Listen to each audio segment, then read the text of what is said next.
Assalamualaikum warahmatullahi wabarakatuh. Salam sejahtera bagi kita semua.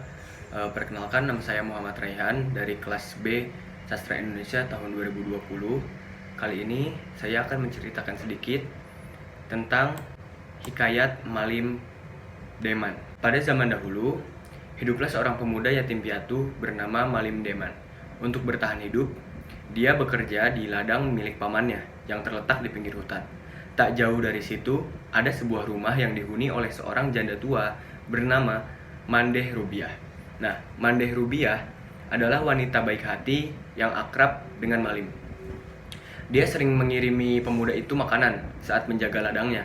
Pada malam hari, bahkan dia sudah dianggap anak sendiri oleh janda itu.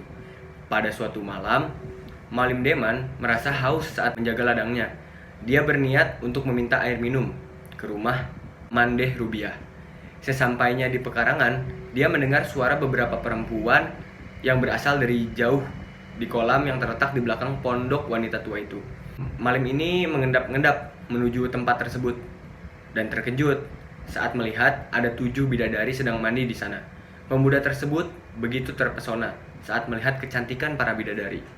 Tak jauh dari tempatnya berdiri, tergeletak 7 selendang milik para bidadari.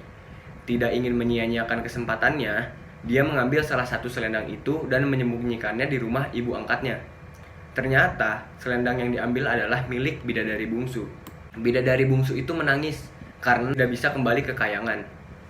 Melihat hal itu, Malim Deman kemudian mendekati dan mengajaknya untuk tinggal di rumah Mandeh Rubiah. Bidadari itu pun kemudian diangkat oleh Rubiah sebagai anak dan dipanggil putri bungsu. Sejak saat itu, Malim Deman semakin sering ke tempat Mandeh Rubiah dan menjadi akrab dengan putri bungsu.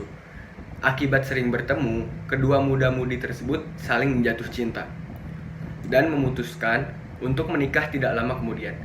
Kebahagiaan pasangan semakin bertambah setelah dikaruniai oleh putra tampan yang bernama Sutan Duano.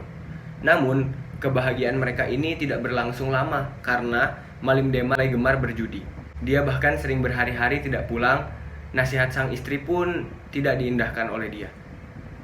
Melihat kelakuan suaminya, putri bungsu ini sudah tidak tahan lagi, hanya bisa menangis dan menjadi rindu dengan rumahnya di kayangan.